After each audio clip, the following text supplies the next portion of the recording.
Alhamdulillah, wa salatu wa salamu ala rasulillah, amma ba'd. Assalamu alaikum wa rahmatullah. A quick summary of Hajj itself and the rites of Hajj.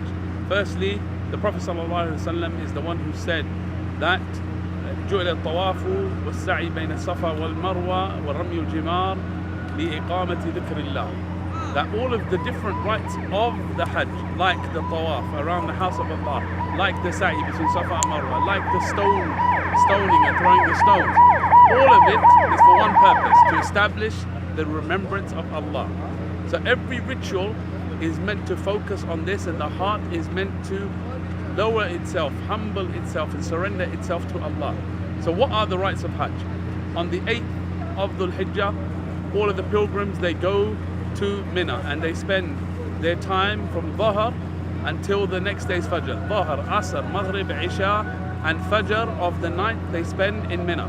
Then they set out in the early morning to go to Arafah to make sure that they get there for Salatul Dhuhr.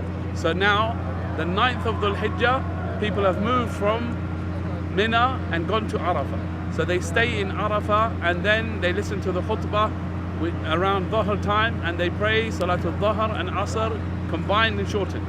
After that, they spend the whole day in making dua to Allah, and this has been described as the greatest day of the whole year by some scholars. As Aisha radiallahu ta'ala anha said, there is no day in which Allah frees more people from the hellfire than the day of Arafah. So they beseech Allah and He comes close to them, and then He boasts about the Hujjaj on Arafah to His Malaika, and He says, what have they come for? And in some of the riwayat, the angels respond, they have come to seek your forgiveness. And then Allah tells the angels, tell them that I have forgiven them. So then after Maghrib on the 9th of Dhul Hijjah, on the day of Arafah, after Maghrib they set off to Muzdalifah. When they get to Muzdalifah, they spend their time first and foremost praying Maghrib and Isha in Muzdalifah. Then they spend the night there, staying there and going to sleep until Fajr. They wake up at Fajr, and after praying Fajr they remember Allah until the sun it's quite bright outside, and then they set off and they go to Mina, going to do the stoning of the big Jamara only with 7 stones.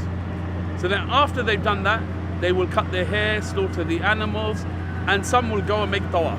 So this is the day of Eid, the 10th of Dhul Hijjah.